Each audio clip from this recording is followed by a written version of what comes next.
yo llevo un par de años haciendo estas charlas con creativos, que suelen ser artistas, ¿no? Y esta es la primera vez que sé algo de lo que va a contar el invitado, porque nos dedicamos a lo mismo, básicamente. A otras ligas, pero sí, yo creo. Joan Álvarez también es publicista, como yo. Luego explico quién es, porque una primera pregunta sería, nos hemos apropiado, en eso somos buenos, nos hemos apropiado del término creativo, es decir, cuando tú buscas no sé si lo has hecho, ¿Sí? en el diccionario creativo, uno de los epígrafes es alguien que trabaja en publicidad. Ah, sí, es una buena capitalización. Claro, creativo, la banca es mucho, ahora que estamos en un... Mucho más. Yo me gustaría aprender de la creatividad de los... Vengo de perder una OPA, así que te puedo hablar mucho de... Cierto. ¿Vamos a hablar de eso o no? No, vamos a hablar de bueno, eso. como queráis. Es decir, Bueno, yo soy de Sabadell, yo viví mis primeros 20 años en Sabadell, con lo cual... estás a favor de... No especialmente. Ya. Bueno, Joan eres diseñador, ¿no? En realidad.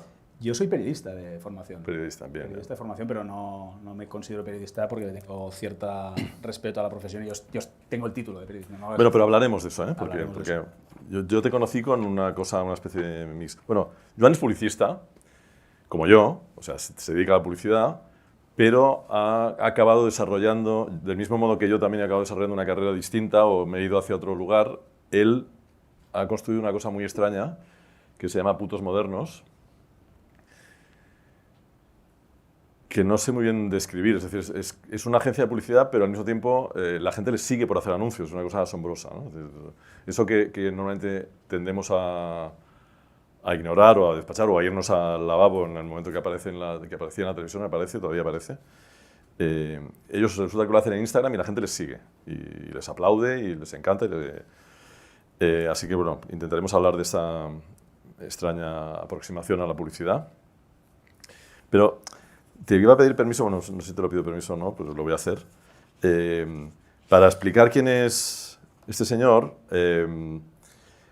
hace un par de años me iban a hacer un libro con sus posts de Instagram, que es un poco una contradicción, ¿no? Pero bueno, eso demuestra la fortaleza del libro sobre las redes sociales todavía, ¿no? El libro que no hemos sacado inexplicablemente teniendo tu Bueno, prólogo. tienen lo más importante, que es mi prólogo. Claro, pero, eso merece ya solo el hecho de, claro, de ser publicado. Entonces, como ese prólogo nunca va a ver la luz, he decidido que me pareció que era una buena manera de presentarle. También, esto también es importante, resulta que como esta vez los dos sabemos de qué hablamos y es muy posible, lo digo porque levantéis la mano si en algún momento decimos cosas muy del oficio y que no se entienden, que es posible. Por ejemplo, ahora voy a citar a gente que nadie tiene la obligación de conocer. Levantad la mano porque es que esto es un poco una conversación entre colegas en la que seguramente habrá demasiado de colegas, ¿no? Y bueno, no sé si me he explicado, pero eso, que levantéis la mano. Entonces yo, Putos Modernos me pide un prólogo para un libro donde van a aparecer sus posts de Instagram, que no sé si son anuncios, tienen forma de anuncios, pero no lo son exactamente, luego nos explicas un poco. Y van a hacer un libro con eso, y yo me siento muy honrado porque yo represento de alguna manera a la publicidad arqueológica, digamos, a la publicidad, ahora nos llaman publicidad tradicional, pero bueno, es la muerta, digamos, ¿no? Entonces, bueno, que los modernos me pidan el prólogo pues me hizo sentir relativamente vivo, ¿no? Entonces, traté de explicar lo que representaba para mí eso, ¿no? Entonces, lo titulé Puto Tom, Puto David, que son dos de mis referentes en la publicidad tradicional, ¿no? Y explicaba esto. A mediados de los 80, cuando empecé a trabajar en publicidad, el oficio se aprendía en los anuarios ingleses y americanos que recogían los mejores anuncios del año. Cada año no había internet, hubo una época en que no existía internet. Entonces lo que recibíamos eran libros anuales, 4 o 5, uno inglés y 2 o 3 americanos, donde se recogían los mejores. Cada uno tenía un poco su criterio, entonces no eran exactamente los mismos, no siempre, los mejores sí, pero bueno, con eso aprendías un poco el oficio, ¿no? En aquellos libros, en aquellos tiempos, destacaba mucho el trabajo de una pequeña agencia llamada Fallon McElligott, extrañamente localizada en una ciudad absurda que es Minneapolis. Luego he aprendido que en Minneapolis hace mucho frío. ¿Sí? Sí, entonces, por ejemplo, Internet se desarrolla mucho en el norte de Suecia, en la primera época de Internet, porque también pasa mucho frío y están en casa, ¿no? Entonces, ¿qué hacían? Pues programaban, ¿no? Claro. Pues en Minneapolis parece que es un poco lo mismo. Se aburrían, entonces hacían anuncios en las casas, y entonces se convirtieron realmente en un Atenas de la publicidad.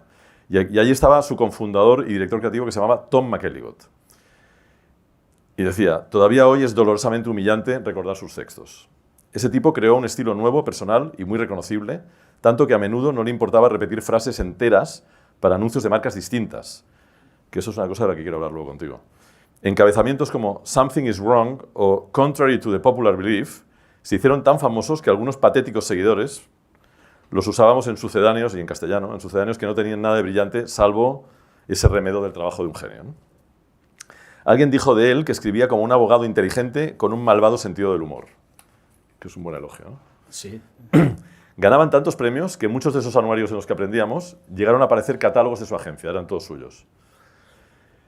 No mucho más tarde, y esta vez en Londres, Abbott Med Vickers, la agencia fundada y dirigida por un tío que se llamaba David Abbott, se hacía famosa con unos carteles para The Economist, que a lo mejor alguno habéis visto, porque llevan 20 años o 25 siendo famosos, que es un fondo rojo con un texto, simplemente, en blanco, normalmente muy inteligente, y el logo del periódico, nada más. Llevan años construyendo con eso una de las campañas más relevantes e icónicas de la publicidad mundial. Nada, un texto y un logotipo. De hecho, el diseño del anuncio, que es rojo con letras blancas, es exactamente igual que la cabecera de The Economist. Entonces, ya no puede ser más simple, ¿no? David Abbott era conocido, ya murió, era conocido en la publicidad británica, que es la mejor del mundo, con el sobrenombre de Dios, God, Dios. Y había una reflexión que alguna gente hizo caso y otra gente no, muy aceptada en su mercado, que explicaba su importancia, que decía: no escribas nunca un titular de más de 13 palabras a menos que seas David Abbott. Había gente que se atrevía. Y entonces yo acababa diciendo, en otros tiempos escribir un buen titular era una artesanía difícil y muy valorada. Con los años, y con la absurda globalización del criterio de los festivales de publicidad, los textos empezaron a desaparecer, dando paso a anuncios visuales que pudieran ser fácilmente entendidos por jurados de países y culturas muy dispares. Esto quiere decir que, digamos, la publicidad se juzga cada año en el Festival de Cannes. El Festival de Cannes incluye un jurado donde hay un japonés, parece un chiste, ¿no? Un japonés, un armenio, un ruso, un americano, un no sé qué. Y entonces empezaron a darse cuenta a las agencias de publicidad de que funcionaban mejor anuncios sin palabras, ¿no? Donde con una buena imagen se construyó una idea y entonces eso era internacional y todo el jurado entendía y ganaba más premios, ¿no? Entonces desapareció el titular de alguna manera, ¿no? Muchos añoramos aquella época en la que había redactores brillantes, un lugar donde publicar reflexiones inteligentes sobre algún producto banal y clientes audaces que las compraban. Si Tom McElligott o David Abbott empezasen su carrera hoy, probablemente escribirían sus textos en Instagram. Y acababa diciendo, esto es lo único que quería decir. En el fondo estaba comparando a Joan con estos dos referentes y pensaba que si alguien que escribe bien hoy escribiera, pues eso, lo haría en Instagram y seguramente tendría seguidores. Ahora recuerdo por qué no sacamos el libro. Explícalo. Ahora porque recuerdo por qué no sacamos no estaba a la altura del prólogo. Porque era Tony Segarra comparándonos con David Abbott y bueno, nosotros los publicistas tenemos tendencia a un ego desmesurado, pero eso era demasiado. Digo, no va a estar a la altura, frenemos y recogimos cable. Bueno, pero bueno, obviamente, fan también de Abbott, ¿no? Tiene titulares, a mí me gusta mucho uno que dice, también utilizaba mucho el sentido del humor, aparte de la brevedad y la contundencia de la palabra, ¿no? Que era el I never read The Economist, ¿no? Nunca leí The Economist, y era firmado por... no sé, Management Trainee. Sí, David. Management Trainee, edad 45. Pues sí, que era como aquella cosa de, ¿no? Muy fino, muy sharp, lo que dice en inglés. Sí. Cuentas un poco esto de Putos Modernos, que he intentado explicar mal con este prólogo. Bueno, lo primero, que yo creo que me he saltado los agradecimientos, pero bueno, estar un lunes de octubre en Palma con este soleado día charlando con Tony en compañía de gente con tanto talento de la isla es un privilegio. Y dice, yo no sé por qué tienen tan mala prensa los lunes, porque este lunes yo la repetiría una vez al mes. Y por supuesto, gracias a la Fundación Juan Marc. Tú además lo has hecho bien, porque has venido el fin de semana. He venido el fin de semana y bueno, luego hablaremos de eso, porque Rafael Cortés tiene unos contactos impresionantes. Rafael Cortés y Rafael Rosés tienen los dos Rafaeles, dos grandes... Dos Rafaeles de aquí que no juegan al tenis. Que no juegan al tenis. Bastante asombrosa. Pero bueno. Pero, ¿qué es Putos Modernos? Sí. Era algo parecido a la pregunta. No lo tengo muy claro, esperaba que no, lo vamos descubriendo, pero bueno, pues explica un poco la génesis, por lo menos. Esperaba poder apropiarme. Tú eres periodista, empiezas a trabajar en publicidad, tienes una agencia de estudio de diseño que se llama Poco. Sí. Haces campañas razonablemente rompedoras, pero campañas de publicidad, y de pronto un día Sí, de pronto, o sea, en esas campañas de las cuales, no sé si han puesto alguna selección, pero yo creo que el hilo conductor se resume en tratar de convertir algo aparentemente violento, en el sentido de, no violento, algo que aparentemente la gente no quiere ver, que es la publicidad, en algo que sí que la gente decida ver, que es el contenido o el entretenimiento, o vaya usted a saber qué es eso, algo digno de ser compartido, por así decirlo, ¿no? Y ahí pues llegamos no sé, a proyectar el logo de Batman como si fuera Gotham City para presentar el Caballero Oscuro. Enséñalo si quieres, ¿no? Bueno, ya que lo tenemos. Yo creo, sí. Son imágenes tan arqueológicas que algunas están pixeladas. Esta vez, como novedad, también traemos fotos. Sí, cualquier cosa que sea sacar mi cara en gigante de la pantalla, por favor. Pero aquí de pronto, mira, esto por ejemplo es para una editorial, se llama Malpaso, una editorial mexicana que aterrizó en Barcelona y cuyo acto de presentación fue el atraco de una librería donde los cacos, en vez de dinero de la caja, se llamaban los libros, que era una forma de comparar libros y joyas. Eso generó un impacto mediático gordo. Porque el robo fue real. El alunizaje fue real. El robo fue pactado con la librería Calders de Barcelona. Pero bueno, de hecho se sacaron... Por tanto, vino la policía. Vino la policía aún estando avisados. O sea, sí, o sea, vino, es que es una señal de que hicimos algo bien o mal, no se me ocurre decir, ¿no? Pero se generó un ruido importante, físico y metafórico. O sea, físico es que hubo muchos vecinos que fueron los que alertaron a la policía, el alunizaje fue real. Y mediático, aunque teníamos planes B, C y D, uno era que Alex de la Iglesia, amigo de la editorial, iba diciendo, me ha llegado esto de mis amigos de la librería Calders y tal, no hizo falta porque se viralizó enseguida un tuit en los que los dueños de la librería viralizaban algo parecido a esto, en un tuit, en Facebook, ¿os acordáis de Facebook? Pues en un post de Facebook, algo parecido a las cámaras de videovigilancia, y de ahí escaló a los medios, hasta el punto de que Telecinco, el 4, luego BBC News, etcétera, obviamente lo contaban como una campaña, el titular era algo parecido, una editorial, ¿no?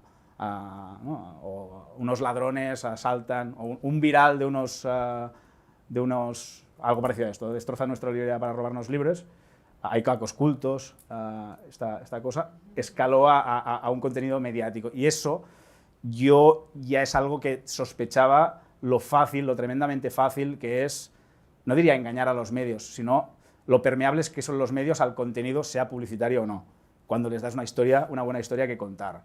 Tanto es así que si no les das nada en agosto hacen lo mismo que harían, que es ir a la playa de la Malvarrosa, decir hace calor, los valencianos tratan de paliar el calor. Es decir, si les das algo digno de ser contado, juegan, y eso genera... O no digno, porque yo doy fe que quizás la cosa más aburrida que hay en el mundo después del cónclave es una OPA, y han estado todos los días dándonos la matraca con la OPA. También, ha sido un buen, bueno, luego hablaremos, un buen Barça-Madrid, ¿eh? Pero esto, por ejemplo, el principio rector de mi corta o larga carrera siempre ha sido, pues eso, ¿no? El moto ha sido no compremos anuncios, generemos noticias, y esto era un buen ejemplo. Esto era otro...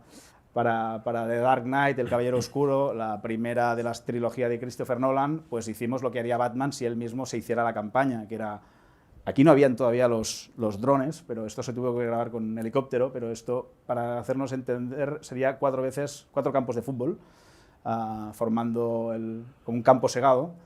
También salimos a proyectar por las calles de Barcelona y Valencia y Madrid como si fuera Gotham City, hasta el punto que venía la policía también de forma real, y hasta el punto que el mismo director, Christopher Nolan, que estaba en Barcelona para la premier, dice, ¿qué hacen estos tipos? Y se subió a la pick-up a proyectar con nosotros y hacer esas gamberradas muy Batman, ¿no? Entonces era esa cosa entre convertir la película, la campaña de la película, en parte de la película. La película que ya venía promocionada de serie, porque si lo recordáis, se suicidió Heath Ledger, el Joker.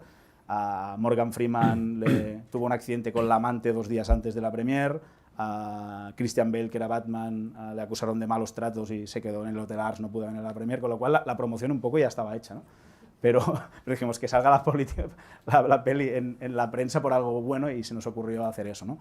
Como tantas otras cosas, pero que me voy a ahorrar, o no sé, una tienda para Ray-Ban, inspiradas en el diseño del metro de Londres, pues se nos ocurrió hacer una tienda dentro de un vagón de metro y llamarle, pues, estación Wayfarer, y ocurrían cosas dentro, y un poco era eso, ¿no? Es decir, convirtamos anuncios o como, no sé cómo le llamaría, convertimos el mensaje comercial en algo Sí, divertido. un anuncio, no. Un anuncio que por defecto no es algo peyorativo, o no debería serlo, pero No en lo es. algo interesante, ¿no?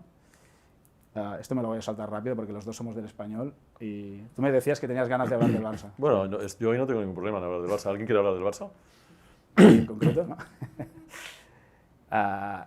Y bueno, llegamos un poco me he enrollado mucho para llegar a Putos Modernos. Putos Modernos, en el fondo... Siempre contáis esa cosa del graffiti, ¿no? Sí, o sea, Putos Modernos, de hecho, ni el nombre es nuestro porque fue apropiación cultural de un graffiti. Varios ponen Putos Modernos, que supongo que en su momento fue un acto de resistencia ante el hipsterismo expat, un poco lo que es ahora también, por otra parte, Barcelona. Y Putos Modernos en sí mismo, yo me incorporo más tarde. Putos Modernos en su momento vendía chapas y camisetas. Jorge básicamente viene del diseño digital, etc. Y yo cuando me incorporé un poco antes o sea, en 2018, 2019, básicamente como la cabra tira al monte, yo tratando de salir de la publicidad, inevitablemente, sin darme cuenta, acabo convirtiendo Putos Modernos en algo parecido a una plataforma de publicidad. Y este fue el primer... De hecho, puedo contar la anécdota que da este manifiesto, que es yo caminando por un túnel subterráneo que conecta dos estaciones de metro, un túnel de 1 kilómetro, que conecta por debajo del Paseo de Gracia dos estaciones de metro, que es como una cosa soviética, ¿no? que te ves a ti, a tu futuro yo, ¿no? Es una distopía total, la gente obviamente cabeza gacha, caminando un lunes cualquiera. Y me acuerdo de, no sé, una tipa de mi edad actual, unos 23, 24 años, caminando con unos AirPods y un mat, una colchoneta de yoga, como cabizbaja, pero a mucha velocidad, pues una tarde de un lunes, podría ser de octubre, diciéndole a su interlocutora algo parecido como: María José, te dejo, que voy volando, que voy estresadísima a mi clase de mindfulness. Y eso me pareció como, hay algo ahí, ¿no? Y podría ser yo, ¿no? Es como ir estresado a un sitio que has pagado para desestresarte, ¿no? Y ahí no tenía notas del iPhone todavía, que es donde yo apunto tipos de cosas, pero salió algo parecido en mi cabeza a la modernidad es correr estresado a tu clase de yoga, buscar vuelos baratos desde un móvil muy caro, combinar plumón y tobillos al aire, esas poco contradicciones que habitamos todos y que dieron lugar a posts. O sea, Putos Modernos no se convierte en una agencia de publicidad por causalidad o por casualidad, no sé, se va liando, ¿no? Pero empezamos con posts, o sea, no había ningún propósito está la red, está Instagram, os hace ilusión colgar ahí estas reflexiones, que son reflexiones sociológicas con forma de anuncio. Sí. Tienen una cierta forma de anuncio. Bueno, alguna gente les ha llamado aforismos, que para mí es una etiqueta que nos va como un chándal grande, pero sí tiene algo que ver de observación. A mí me gusta mucho la definición de frasecillas con letra gorda con fondo de color. Pues, hacemos un poco eso. Podrían ser tweets, ¿no? ¿Los conocéis? ¿Alguno los conocéis? ¿Sí? Alguno. ¿Cuántos seguidores tenéis ahora? Sumando redes, creo que unos 800.000, puede ser. Ponlos en fila. Sí, aquí hay unos cuantos, yo creo, pero esto es público amigo porque son mallorquines ilustres todos, mucho más importantes que Putos Modernos. Pero sí, empezamos a poner frases. En pandemia eso se eleva a la máxima potencia porque la contradicción humana emerge en todo su esplendor. Yo veía, no sé, bajabas al súper y veías un tipo con triple mascarilla, pero comprando 6 cartones de tabaco en el estanco, ¿no? Que es como, me preocupa mucho mis pulmones. O sea, es como...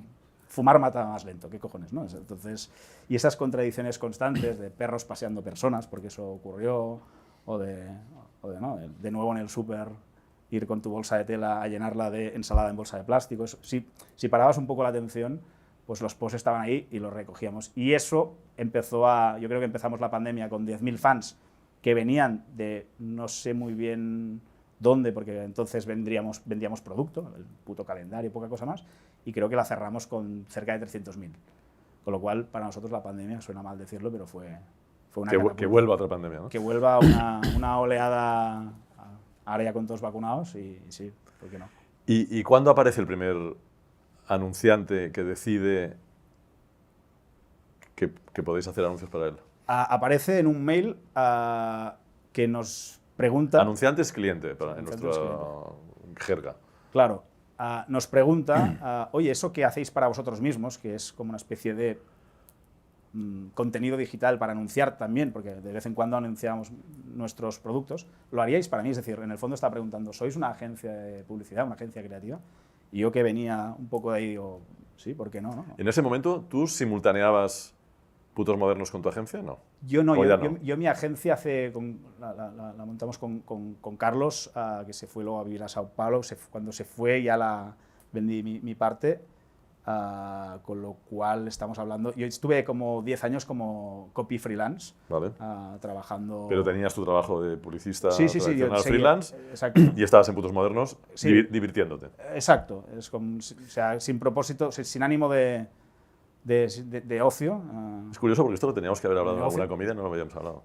Sí, yo creo que nos conocimos entonces, por ahí, por Ya. medio del filósofo Cañadas, pero no ha aparecido el tema. Y por algún sí, entonces la cabra siempre tira, me imagino que la cabra tira al monte y dije, ¿por qué no? No sé si por un acto de temeridad o al revés. Yo tiendo a ir a la zona de confort, no a salir de la zona de confort, ¿no? A ir al vientre de la madre, ¿no? Entonces eso lo sé hacer. Hay un anunciante que tiene ganas y dinero, ¿por qué no? Que resultó ser Pompey, una marca de zapatillas. Y el briefing, el encargo, ¿no? Estaban en un asunto de mail, que ponía más que zapatillas para pijos.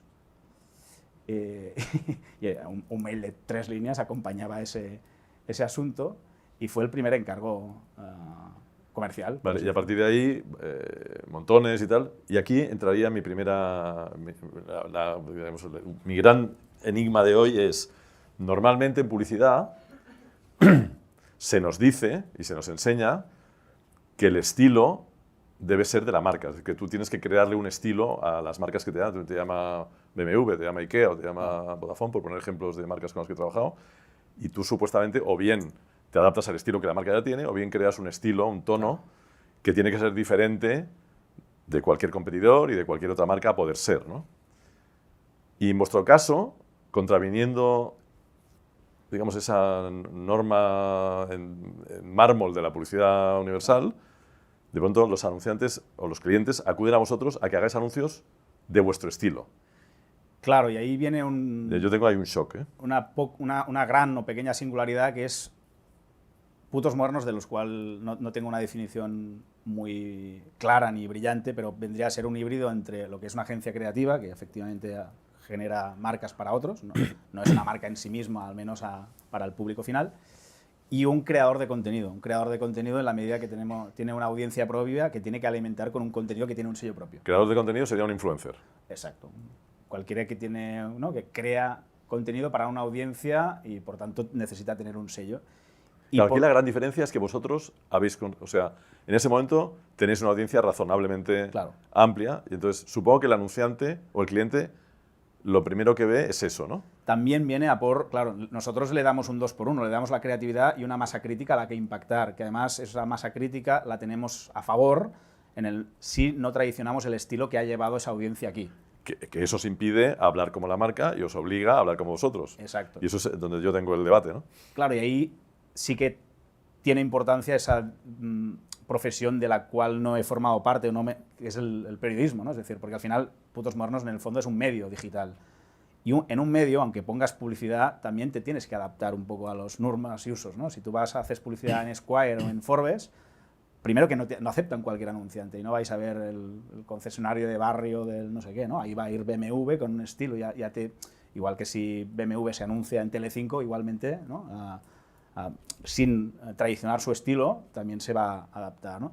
Entonces, sí, yo creo que y habría un debate del cual tampoco tengo mucha autoridad, y más teniendo al señor Segarra aquí, si es que existe la publicidad de autor.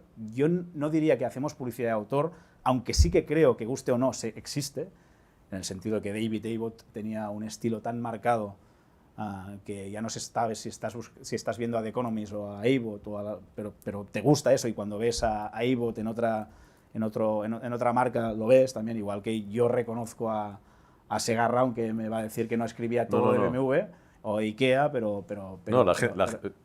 o sea, te pregunto esto porque es verdad que a nosotros nos pasaba, o sea, la agencia tenía un estilo. Claro.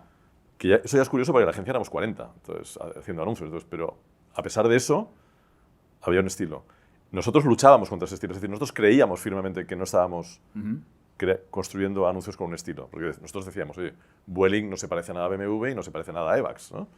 Pero, de alguna manera, la gente percibía que había una forma de hacer las cosas determinada, hasta el punto de que muchas veces nos llamaban y nos decían, oye, ¿esto de Nescafé es vuestro? No. Claro. Ah, pues es de vuestro estilo, ¿no? Claro. Parece vuestro. Entonces siempre nos decíamos, siempre nos preguntábamos, ¿qué cojones, cuál debe ser nuestro estilo? Pero está claro que teníamos, y está claro, yo en cambio sí soy capaz de identificar Oriol Villar, que es otro señor que hace anuncios muy buenos en nuestro país, tiene un estilo, José Luis Moro, el Pingüino, mi asesor, tiene su estilo. Es decir, hay gente, señora Rushmore, que también es una agencia mítica, tenía su estilo, tiene su estilo. Y sin embargo, y eso seguramente te atrae clientes, y sin embargo estás haciéndolo mal. Claro, no sé si mal o no. En cualquier caso, también en la arquitectura, aquí tenemos también un gran arquitecto de la isla, la arquitectura sí que tiene esa mezcla entre lo técnico y el arte, ¿no? Si queremos. Sí. Pero hay una parte. Pero en cualquier caso, aquella cosa de lo que atrae a los clientes es lo que rechazas de ti mismo, en el sentido de quiero lo mismo pero distinto, ¿no? Quiero lo mismo pero distinto. Obviamente lo que tengo claro es que no somos artistas, ni siquiera los arquitectos ni los publicistas, pero podemos tener un estilo. Esa cosa, la duda es si ese estilo marcado puede convivir libremente, ¿no? Con las necesidades del cliente, que yo estoy convencido que sí. Es decir, por eso yo creo tampoco en los... Bueno, por eso se llaman, claro. Y por eso creo tampoco en los concursos, porque realmente yo te puedo dar mi portfolio, pero si tú has hecho los deberes y vienes a mí porque te gusta mi trabajo, hay algo, un hilo conductor que has visto, que igual no se llama estilo, pero se llama hilo conductor. A mí, por ejemplo, no sé, BMW me parece muy distinto a IKEA, o a Banc Sabadell, pero veo una maniobra en sofisticar el mensaje y dejar de hablar de muebles o de tipos de interés y hablar de SEñ o de República Independiente de tu casa, es decir, de estilo de vida y de valores, hasta el punto que dicen, yo me acuerdo, siendo de Sabadell, me dicen, estos señores, o sea, parece que hayan inventado el blanco y negro, ¿no? Los del Sabadell, ¿no? Porque había una cosa sofisticada que era mucho más estimulante que hablar de hipotecas, TAE... Sí, hubo un momento en medio estuvimos trabajando 10 o 12 años y en medio de ese proceso, cuando ya los anuncios, digamos, tenían una cierta repercusión, que un directivo del banco, que no citaré, nos dijo, nos gustaría tanto parecernos a los anuncios. Un elogio muy bonito, pero al mismo tiempo era también una crítica tremenda, porque lo que estaba diciendo es esos anuncios no nos representan, ¿no? O sea, ¿y tú no crees que... no nos explican a nosotros, explican otra cosa, ¿no? ¿Y tú no crees que el poner incluso, si la estrategia de sofisticar a la altura de la banca privada o de la elegancia, de generar también estilo, aunque no sean eso en el momento, el poner el listón aquí o comunicar de esta forma no obliga al banco a tirar un poco para ahí? Que yo creo que te lo escuchaba a ti, ¿eh? Sí, yo supongo que sí. Y tanto Sabadell como BMW siempre nos han acusado de lo mismo. Es decir, es verdad que para bien y para mal nos han acusado de elitistas, intelectuales, poéticos, es decir, de hacer cosas demasiado sofisticadas, si quieres, pero esas cosas funcionaban. Entonces, siempre me sorprendió, pues los anuncios del Banco Sabadell estaban funcionando en ese momento, ¿no? Funcionaban muy bien. Y siempre me sorprendió que les pareciera mal. ¿no? Que les parecía mal el ser tan sofisticado. Que las marcas en general no quieren ser tan sofisticadas, ¿no? Les parece que están como hablando a un público que no es el suyo, que hay cierto temor a ser más de lo que ellos quieren aparentar ser, ¿no? Pero tiene muchas capas, ¿eh? O sea, me da como cierto pudor hablar y tratar de analizar el te gusta conducir con su autor delante, pero yo el te gusta conducir lo veo como algo tan popular que ha trascendido a la cultura pop, como algo tan sofisticado, es como una pregunta retórica que es, te estoy preguntando si te gusta conducir, porque si te gusta conducir te va a gustar un BMW y no te muestro el coche una mano, ¿no? Es decir, como Los Simpson, le gusta a un niño de 6 años y es una serie hecha por intelectuales de Harvard, o sea, es decir, tú persigue tu historia, ¿no? Claro, que me perdonen los taxistas, pero yo siempre decía, en general nuestros... Y ahora no sé por qué estamos hablando de nosotros, pero bueno, ahora pasamos. Pero en general nuestros anuncios eran reflexiones de taxista. Claro. Yo les llamaba reflexiones, o sea, para mí era importante, o sea, yo siempre les decía a los clientes, yo trato de explicar tu marca como se le explicaría a un amigo en un bar. Claro. ¿No? Oye, me han llamado estos y en resumen sería esto, ¿no? O sea, que nunca me pareció que fuéramos muy sofisticados, pero luego es verdad, o sea, contar la mano, un tipo que saca la mano por la ventanilla de un coche, no me parece sofisticado. Pero seguramente la forma No sé, en que lo hacíamos, no sé. Pero Pero bueno, es verdad que nos acusaron siempre de eso. Nos acusaron y nos elogiaron, eran al mismo tiempo las dos cosas, ¿no? Yo sofisticado, de todas formas, no lo tomo como un valor necesariamente negativo por elitista. Sofisticado en el sentido de hablar de... A mí me redecora tu vida, ¿no? De IKEA. Sí. Me parece que es mucho más estimulante que ves al supermercado de muebles y móntatelos tú y discute con tu futura mujer ¿no? Es decir, es chulo, o sea, redecorar tu vida. Bueno, no te escabullas, volvamos a lo tuyo. Volvamos.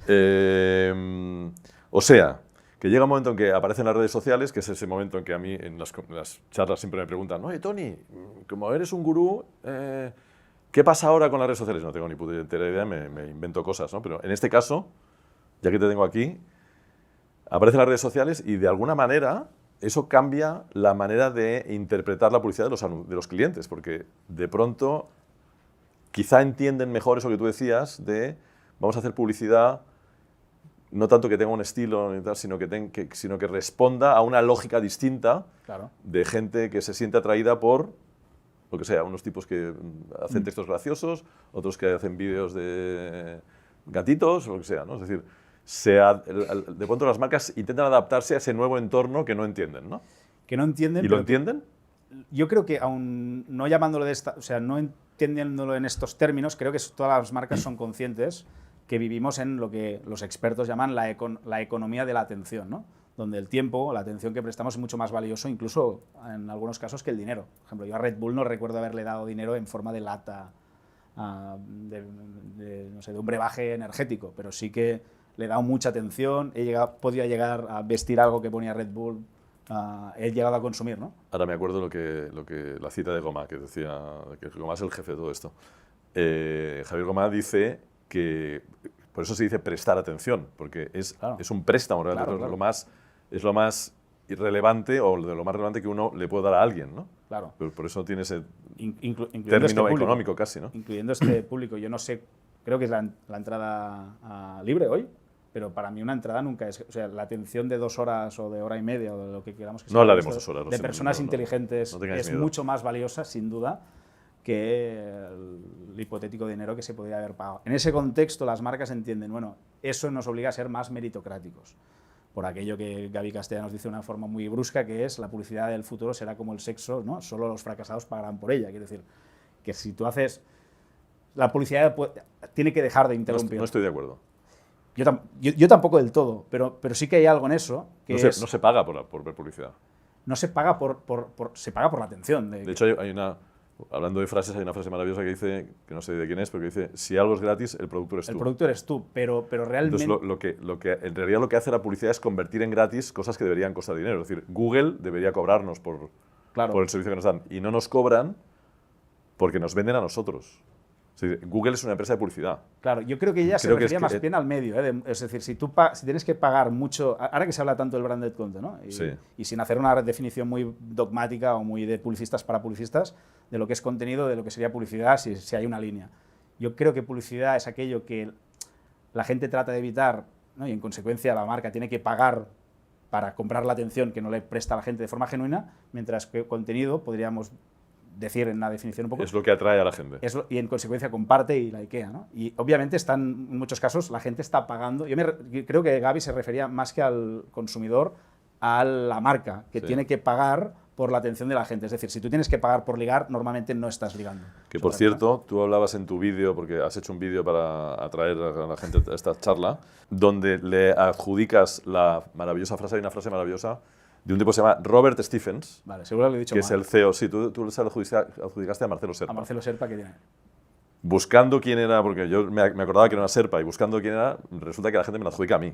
Vale. En Google, pero bueno. Pero es posible, porque yo la cito mucho, sí. Pero es un tío que se llama Robert Stephens, de una cosa que se llama Geek Squad, vale, que es un servicio de los años 90-2000 de reparación de ordenadores, y que decía, la publicidad es un impuesto que hay que pagar cuando no tienes un producto memorable. Claro. ¿No? Que eso hay muy poco, ¿eh? O sea, ¿qué producto se puede permitir? Los que actúan en régimen de monopolio, ¿no? Los que son únicos. Los que son únicos. ChatGPT hasta que le sale Copilot y Gemini, etcétera, ¿no? Y yo, de hecho, creo que la publicidad moderna surge en el momento en que todos los productos son homogéneos, porque la tecnología es tan rápida en digamos, copiar el éxito de los demás, que es prácticamente imposible mantener una diferencia de producto más de 1 año, 2 años, 3 años, ¿no? Bueno, en productos fallidos, en productos que vayan, Claro. que cuando hay competencia, evidentemente, pues sí, la propia lógica implica la diferenciación de dos productos muy parecidos, ¿no? Sí. Yo creo que ese es el nacimiento de la publicidad moderna, es diferenciar lo que es igual, ¿no? De alguna manera. ¿Y cómo lo diferencio? En base a valores, criterios emocionales, sensaciones, afectos, que uno no sabe muy bien por qué los tiene, pero los tiene de un producto que es exactamente igual. Y luego ya llegaríamos al máximo de eso, que es la creación, digamos, de una capa de valor, ¿no? Que en el caso de las marcas de lujo es extraordinario, ¿no? Es decir, uno decide que una crema de Mercadona y una crema de, no sé, Clinique, que seguramente un químico nos diría que son en un 97% lo mismo, salvo algún perfume, seguramente alguna cosa, decide pagar 100 o 200 veces más porque no sé quién, seguramente en una mezcla de publicidad y de fe, porque es fe, ha decidido que esa crema que cuesta 200 veces más tiene algo que va a hacer algo por mi vida, nada menos que hacerme más joven, que la de Mercadona no. Hay algo de fe en todo eso. Claramente. Hay algo de fe y a mí una de las definiciones que me gustan, si no recuerdo quién, se la voy a volver a atribuir a Marcelo Serpa o a Tony Segarra. Está bien, Marcelo Serpa está bien. Parafraseado por Marcelo Serpa. Tiene muchas frases inteligentes. Marcelo Serpa tenía una frase buenísima que decía aquello de, en esta época de que todas las marcas quieren hacer el bien, decía, si todas las marcas están mejorando el mundo, ¿quién es el hijo de puta que lo está destruyendo? ¿No? Pero hay una definición muy breve de marca que es, marca es igual a producto más magia.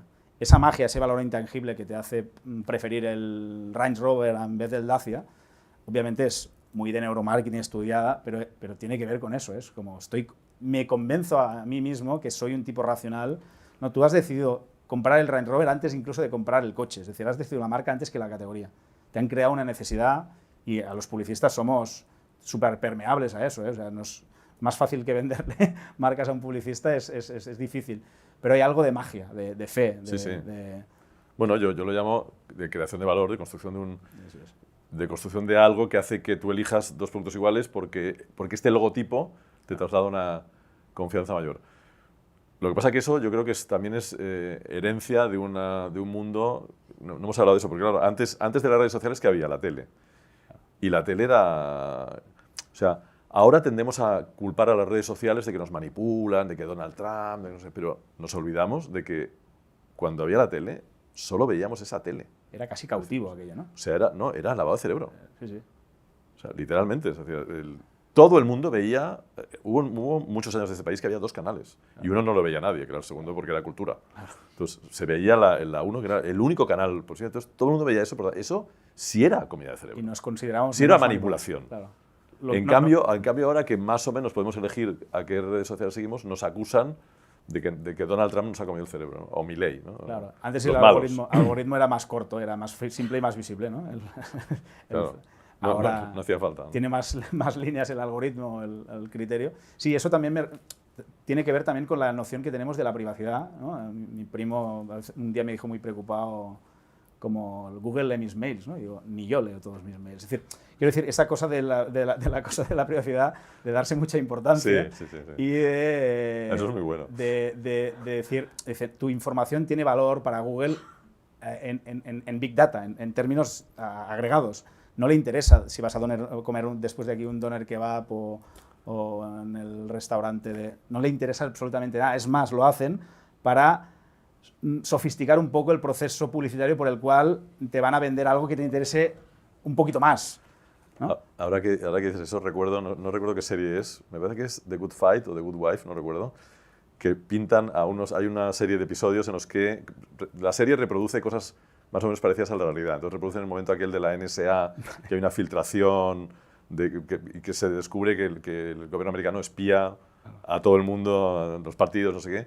Y entonces aparecen 2 espías de la NSA que están muy aburridos, porque claro, su día consiste en escuchar conversaciones telefónicas y emails muy aburridas, de gente muy aburrida. Entonces de pronto hay un momento que aparece algo como fuera de lo normal y pues es el momento del espionaje, ¿no? Mi vida pero están muy aburridos. Es muy anodina para ser espiada o para ser escuchada. O sea, Alexa no pimponea conmigo. O sea, Alexa se ha dado cuenta que estoy buscando algo y me quiere facilitar un poco las cosas. Obviamente para venderme algo, o Google, porque obviamente no me está cobrando el buscador, pero eso de hecho, saltarse el algoritmo es tremendamente fácil, pero tremendamente caro. Es decir, ¿Cómo se hace? No, bueno, pagando por las cosas, claro. Es decir, pagando por, en vez de Google Maps, que te da información a tiempo real de gente que lo usa gratis como tú, pero le está enviando la información a tiempo real, estoy aquí parado, por tanto, Google, de nuevo, de forma agregada, decía, aquí hay muchos tipos parados, debe haber un atasco. Se dice, pues dices, yo no quiero utilizar más Google Maps, voy a utilizar un navegador, bueno, ¿os recordáis del TomTom Sí. de turno? Pues te compras el cacharro, navegas de forma mucho más precaria, porque no está dando información a tiempo real y pagas la tecnología y el aparato, o sea, lo mismo con el mail, lo mismo, pero es que más allá de más caro, no le veo el sentido de eso, porque por sí mismo que, claro, la gente lo ve como una introvisión en su vida y en su privacidad, porque mi vida no es tan importante como para tener esa noción de la privacidad que tenía sentido en el siglo XIX o en el siglo XX. ¿No? Pero ahora ya entiendo que es parte del juego, lo juego o no. Pero de nuevo nos acusan, a ti más que yo supongo, porque tienes más exposición en la industria, de que todo eso es una maniobra publicitaria para ¿no? Y sí, no hay ningún secreto en eso. O sea, al final, ¿El qué? o sea, que lo que es una evidencia, algunos lo venden como un secreto. Es porque las marcas quieren vendernos cosas. No, sí, efectivamente, sí. ¿no? Hace poco escribí un artículo sobre eso porque hay una especie de convención sobre la publicidad, que es que tenemos un poder omnímodo para crear necesidades a gente y hacerles comprar objetos que no necesitan. Claro. Cuando o sea, fundamentalmente, y tú supongo que lo mismo, nos hemos estrellado contra la indiferencia de la gente. Es decir, les vendes... Vamos a ver, hay un dato que yo repito siempre y que se repite año tras año, que cada año lo busco, lo consulto y sigue siendo lo mismo. De cada 10 productos que se lanzan en España al año y en el mundo, básicamente es lo mismo, 9 se estrellan. 9, ¿eh? O sea, todos. Claro. Y hay investigación, una campaña de publicidad hecha por gente supuestamente inteligente, unos CEOs y unos directores de marketing también supuestamente inteligentes, mucho dinero puesto en... Y a la gente pasa. Claro. A la gente le quieres vender un nuevo yogur de maracuyá con bifidus no sé qué y la gente dice, ¿esto qué es? ¿No? Y no lo compra. Entonces, o sea, lo que quiero decir es que es extraordinariamente difícil crear una necesidad. Total. Y la otra es, la gente tiene las necesidades que le da la gana y hace lo que le da. O sea, la otra es también por un lado está eso, que creamos necesidades falsas. Y luego están los señores el coreano este que le han dado al príncipe de Asturias, estos filósofos serios, no sé, que nos acusan también de construir necesidades falsas. Es decir, la gente tiene las necesidades que le da la gana, ¿no? O sea, sí. digamos, de hecho, en momentos de crisis, momentos de guerra, un artefacto absolutamente necesario para cualquier mujer del mundo es un lápiz de labios. Y se venden más cuando hay crisis económicas. O, por ejemplo, yo siempre cuento la historia cuando liberan un campo de concentración nazi, ¿no? Que la Cruz Roja iba con lápices de labios para recuperar la dignidad de la gente que estaba a punto de morir. Entonces, ¿qué coño quiere decir crear una necesidad y qué es una necesidad y quién tiene derecho a decidir qué es una necesidad correcta y cuál no? Claro. Pero bueno, estamos ahí en el medio. Sí. Bueno, hay una parte un poco... Estamos aquí purgando nuestras culpas. Hay un poco de despotismo ilustrado, ¿no? De para el pueblo sin el pueblo, aquella cosa de hay alguien... Y no efectivamente, ni somos tan inteligentes ni nos hacen tanto caso. Hay otro dato que acompaña al que tú decías. Creo que el 70% de las marcas podrían desaparecer mañana sin que nadie le molestara ni se diera cuenta, ¿no? Mucho más, nos sí. pone 8 de cada 10 marcas pueden desaparecer. Nos pone en nuestro lugar. Entonces sí, es un poco una rareza que algo funcione y se venda medianamente bien, pero tiene que ver con un cúmulo de muchas cosas. Claro, y por ejemplo, cuando dicen, no, es que las redes sociales tienen la culpa de que Trump haya ganado. No. Tú también disponías de las redes sociales y podías haber ganado a Trump, utilizando lo que Trump ha hecho, una mejor campaña, o ha explicado algo que ha interesado más a la gente. Claro. Pero no, la gente no vota mal ni es idiota. O sea, Trump ha explicado cosas que a la gente le han funcionado mejor. Tú tenías las mismas herramientas y las has usado más. No, es que yo no uso las redes porque eso es de diabólico. Bueno, ya. Entraríamos en la trampa. Hay una frase muy buena que me dijo un amigo, dice también gran fan del ciclismo como yo, y en un momento que el ciclismo estaba totalmente contaminado por la trampa, me dice, da igual, Joan, dice, si todos iban dopados, seguía ganando el mejor, ¿no? Entonces, las redes sociales también, una cosa es como que todo el mundo tiene la herramienta, otra cosa es, pues, esto es los Cambridge Analytica, pero sí, hay parte de eso. Y es más, a riesgo de que suene neocon, más dicho en la Fundación Joan Marc, yo creo que el principal enemigo de la guerra es el comercio. Quiero decir, que el vender cosas a otros y el intercambio de cosas, creo que es el que impide que el Putin, si hay algún botón muy peliculero que darle a sus amigos de Lexus o de... Nosotros tenemos que vender, ¿no? Y Trump tiene que vender cosas a China por más guerra arancelaria. Entonces, se nos atribuye primero un poder y luego una posición en el mundo de conflicto, cuando yo creo que alguien, si necesita hacer amigos, son las marcas, ¿no? Porque al final les tienes que convencer hasta el bolsillo, ¿no? Bueno, tras esta defensa a ultranza de nuestro oficio y del trabajo de las empresas, yo quería volver estábamos hablando de que esto viene de la televisión, hay un momento, digamos, de 50, 60 años que se convierte en sinónimo de la publicidad, o sea, la publicidad en televisión se convierte en sinónimo de publicidad, y luego llega Internet. Y aquí entra, o sea, esa publicidad, digamos, de la tele, se entiende, en el momento que aparece Internet y aparecen los nuevos, digamos, gurús de la publicidad moderna, se entiende que la publicidad antigua es una publicidad que interrumpe. Se habla de, ¿no? Es la publicidad de interrupción y la publicidad moderna será la que tú hablabas, es decir, hay una especie como de paraíso que viene, que es publicidad elegida, ¿no? Publicidad que te atrae, publicidad lo suficientemente atractiva como para que tú la busques. Yo creo que ese sueño ha muerto. Yo diría que ya ha muerto. Sí, ¿no? ¿tú crees? Yo creo que sí, claramente, pero bueno, puedes discutirme, ¿eh? Bueno, los americanos tienen aquello del push and pull, ¿no? A Seth Godin, el autor de La Vaca Púrpura, una especie de gurú del marketing, venía a decir que las marcas que funcionan... Un gurú calvo, que son los buenos. Un gurú calvo. Dice, yo no vendo, a mí me compran, que es una forma de decir, yo he construido algo tan de valor que la gente viene a buscarlo. Claro, yo si voy por esa línea y cruzo las líneas del pudor y me meto en la arrogancia, puedo decir que Putos Modernos es la agencia de publicidad con más seguidores de la historia. Estoy haciendo trampa porque he dicho la nota al pie, no somos solo una agencia de publicidad. Pero claro, el tener una audiencia propia, donde la gente nos sigue por un tipo de contenido, nos da la ventaja, y en eso sí que tenemos una ventaja respecto a cualquier otra. No somos ni los más listos ni los más guapos, pero sí tenemos una audiencia que viene a buscar, entre otras cosas, la publicidad que hacemos, sabiendo que es publicidad. Y otra frase vamos a citar demasiadas frases, que es horrible, pero David Ogilvy, padre de la publicidad moderna, le dijo a un cliente, para ponerlo en su lugar, la gente no enciende el televisor para ver tus anuncios. Cambiar televisor por Instagram, la gente no se conecta a Instagram para ver anuncios, ni los de Putos Modernos, siquiera, ni los de este señor. La gente se conecta para ver contenido que le haga sonreír, que le haga pensar, que le dé un meme que mandar en un grupo de WhatsApp. De hecho, ahora vamos a revelar una verdad horrible, que es que el contenido se lo inventaron las marcas. También, totalmente. O sea, el culebrón en Estados Unidos se llama soap opera, y todavía se llama hoy así, porque digamos, lo produce Procter & Gamble, principal anunciante del mundo y fabricante de Ariel, por ejemplo, fabricante de productos para casa, detergentes, que consciente de que la televisión es un canal poderosísimo y consciente de que la gente no va a ir a ver sus anuncios, lo que hace es crear culebrones para que la gente vaya a ver el culebrón y entre medio colocar su... ¿Y eso sigue vigente? ¿Tú crees que sigue vigente o no? Porque, por ejemplo, Peaky Blinders, yo tengo la teoría conspiranoica que es el artefacto que consigue el Philip Morris de turno, las grandes tabacaleras, en un momento que ya no pueden anunciarse con anuncios de televisión y dicen, vamos a volver a sofisticar el tener y beber mucho, ¿no? Fumar mucho y beber mucho. Y eso es Peaky Blinders. Es muy probable. Yo ahora estoy viendo, no sé si la habéis visto o si la conocéis, hay una serie nueva de los tipos de Peaky Blinders que se llama El mundo de Guinness o el reino de Guinness. La casa Guinness, exacto. Y que parece un anuncio. Bueno, es verdad que no parece, en realidad no es un anuncio porque también critica, pero bueno, todo el rato están bebiendo Guinness, todo el rato están fabricando Guinness, todo el rato hablan de lo poderoso que es Guinness. La marca aparece constantemente en 14 encuadres. De forma explícita ya directamente, un branded. Y está buscando y nadie dice nada, pero del mismo modo que Barbie sí es, por ejemplo, claro, Barbie es un encargo de una compañía de juguetes. Me imagino, claro. O la película de Lego, que es una de las películas más taquilleras de la animación mundial, era un anuncio. Claro.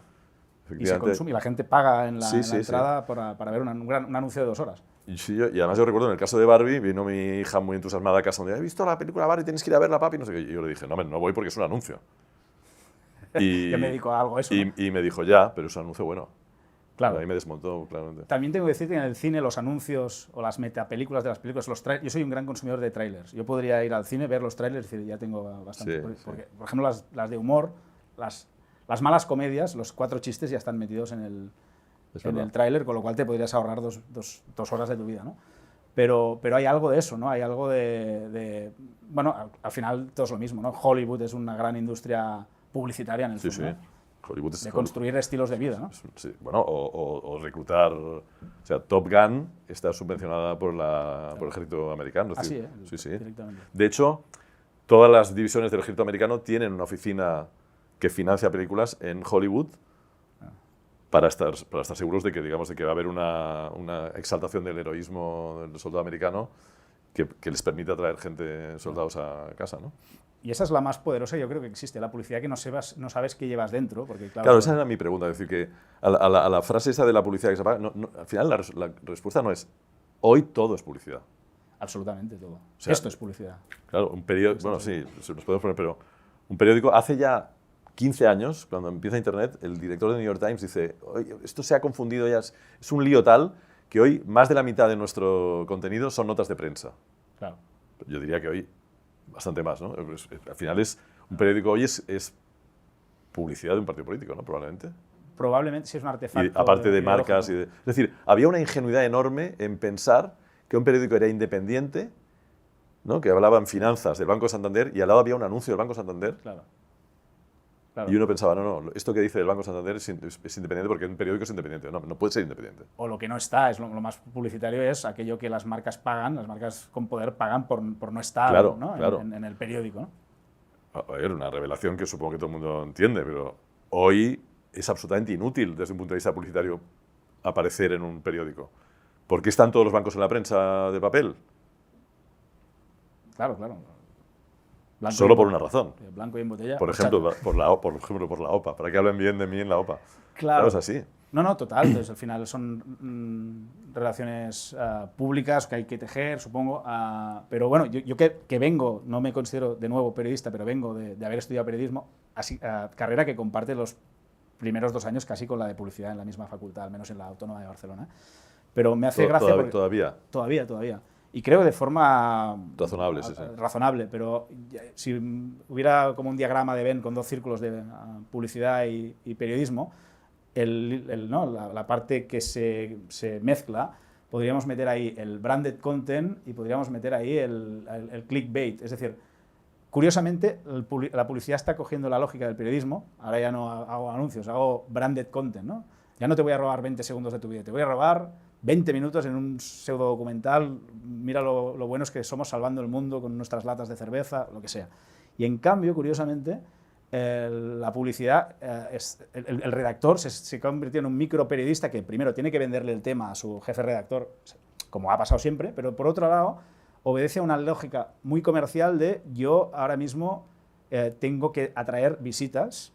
Es decir, soy un vendedor de mi noticia. Me van a medir por los likes, no por el valor de la información, si era exclusiva o no. Por tanto, esos titulares anzuelo, ¿no? El clickbait, es una pequeña venta. Entonces, esa lógica de la publicidad traída al periodismo, o del periodismo traído a la publicidad, tiene que ver con eso. Y de ahí igual el fracaso de la prensa gratuita, porque era como redundante. La prensa ya es gratuita.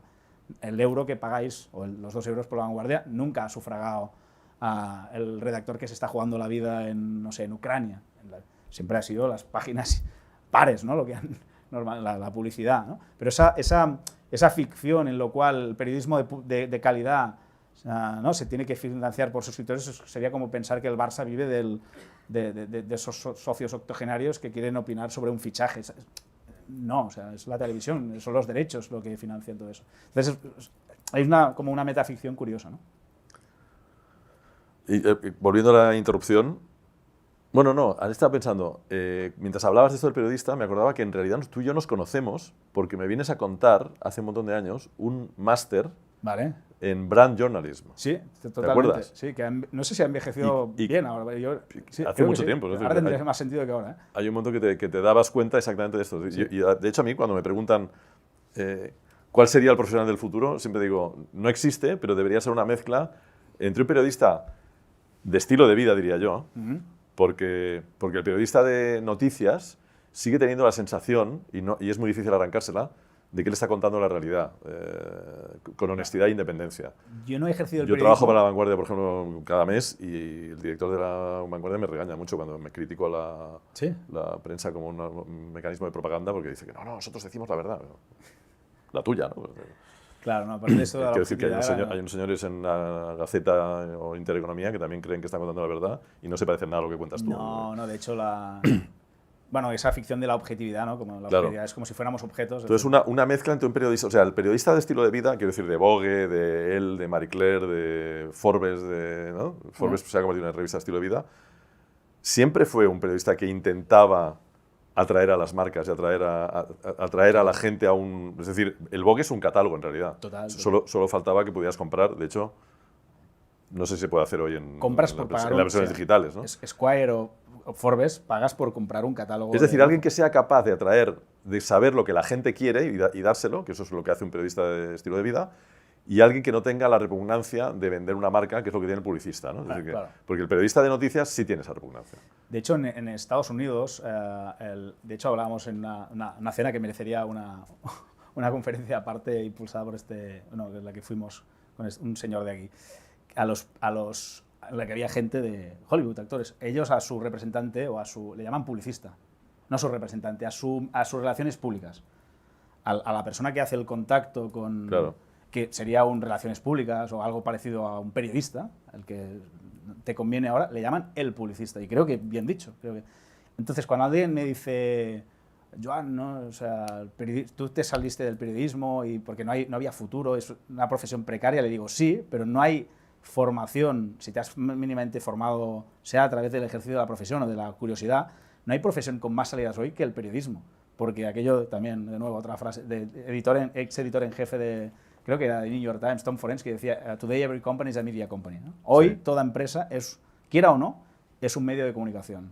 Hoy Dior es una compañía de comunicación, en la medida que, aparte de vender sus productos, tiene que suministrar un contenido a una audiencia para que en el fondo vender esa marca, que en el último término, Red Bull es un buen ejemplo, ¿no? Red Bull es una compañía de entretenimiento que se financia a través de latas, pero que obedece al sueño loco de su dueño austríaco que vivía en un hangar, ¿no? No, es una compañía de latas, Sí. pero que ha entendido que la publicidad moderna pasa por atraer a la gente a lo que tú decías al principio, a tu concepto, ¿no? Y su concepto es adrenalina. Entonces han construido esa audiencia, ¿no? Pero ojo que Red Bull, también Red Bull factura Red Bull le dio tanto la vuelta a la tortilla y al marcador que dejó de patrocinar eventos deportivos para empezar a cobrar los derechos para que las televisiones, o sea, el mítico salto del tipo desde la estratosfera, es el ejercicio para decir, vamos a dejar de pagar para vender los derechos de un tipo que además lleva la expresión de nuestra marca, que es el de Alas, ahí donde estés, aunque estés en la estratosfera, y eso lo van a hacer con la Fórmula 1, yo creo que se van a quedar. O sea, primero lo están haciendo en el ciclismo, lo hicieron con los saltos de los cliff divings, con la Fórmula 1 del aire. ¿Por qué tenemos que patrocinar un deporte pudiendo crear el nuestro y facturando eso y creando una división deportiva? Sí, te puede dar ingresos, pero en realidad yo me di cuenta hace un montón de años de qué era Red Bull cuando Coca-Cola me llamó para, creo que al final no lo hicimos, pero para sondearnos con un producto que sacaron, que creo que ha muerto, Barn, ¿no? Que era una especie de Red Bull de ellos, ¿no? Y los tipos me decían, muy angustiados, me decían, claro, es que Red Bull es lo que era Coca-Cola en los años 40, 50. Es decir, nosotros antes éramos una bebida marrón, extraña, que se vendía en farmacias, que los niños no podían tomar y que te daba un subidón porque tenía cafeína y algo similar a cocaína, que no sabías muy bien tal. Semen de toro, decían primero, la taurina, hubo el mito alimentado yo creo que por detrás de que era semen de toro y eso generaba un mito extraño. Y eso era Coca-Cola hasta que al final, después de los años, se convierte en la merienda de los niños en las comuniones, ¿no? Red Bull, el tipo raro Dietrich Matrix, descubre que hay un espacio para una nueva Coca-Cola. O sea, yo tengo que crear una bebida medio ilegal y medio delictiva que dentro de 30 años sea la merienda de los niños. Claro. Y dentro de 30 años, o sea, ellos están resistiéndose a ser eso, ¿no? Pero dentro de 20 años serán el refresco. Hay una disociación para explicar la eficacia de las marcas, tú tienes ejemplos mucho mejor, pero para mí uno muy contundente es precisamente de Red Bull, entre la disociación entre el público real de Red Bull, que básicamente son transportistas y estudiantes y poco más, y la imagen del atleta. O sea, Marc Márquez obviamente no se le ocurriría ni loco tomarse una lata de Red Bull antes de salir, porque ya está a 350 mentalmente como para para poner lo que son 6 cafés concentrados más lo que lleva el Red Bull. Pero esa idea... Tampoco Rafa Nadal tiene un Kia, ¿eh? Dijo que tiene uno, que es su séptimo coche. Lo sé, lo tiene en el garaje, pero bueno. El séptimo coche de... Intenta no usarlo. Y no se parece a un Kia, que es un Kia de lujo, ¿no? Si valga el oxímoron, ¿no? Pero en el fondo han logrado disociar la marca, lo que representa la marca, el que yo pudiera llevar el logo de Red Bull con cierto, como si fuera una marca de moda más, y el hecho yo de considerarme público cero de Red Bull. O sea, yo no me tomaría la lata ni harto de vino, ¿no? Harto de vino seguro que no. Yo no he tomado nunca. ¿Alguien ha tomado un Red Bull por aquí? Que, por cierto, antes teníamos un relojito aquí. Son las 7. Llevamos una hora de chapa y estos señores no tienen la culpa. Un Red Bull por el público.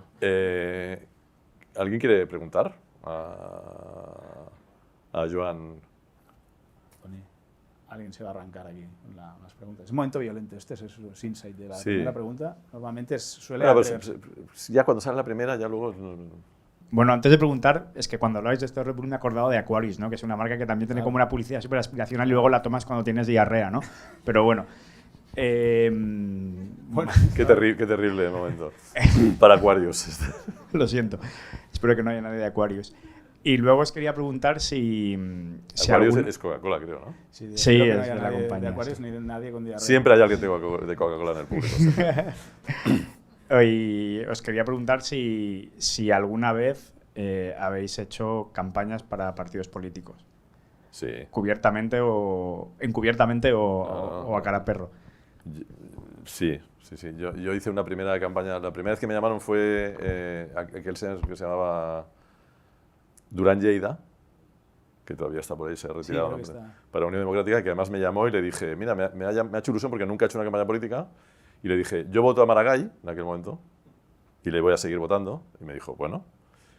Y luego haría la campaña si no me tocas nada, es decir, si me dejas hacer lo que yo quiera, más o menos. Y me dijo, bueno, me parece bien, por eso te he llamado. Y le hice una campaña. Que siempre me parecía un rollo. Y hice 2 cosas que me parecieron interesantes, o a mí me hicieron gracia. Que uno era que no hablara como... Intentamos grabarle que no hablara como en un discurso, y es imposible. Los políticos hablan como en un discurso, incluso cuando hablan de fútbol. Parece que están dando un discurso. Entonces, al final conseguimos una cosa que es que llevarle a cenar, y ya cuando llevaba un par de copas, empezó a hablar como una persona normal. Y entonces grabamos eso y tuvimos algunos fragmentos de conversación sobre la vida política que parecían de un ser humano, digamos, ¿no?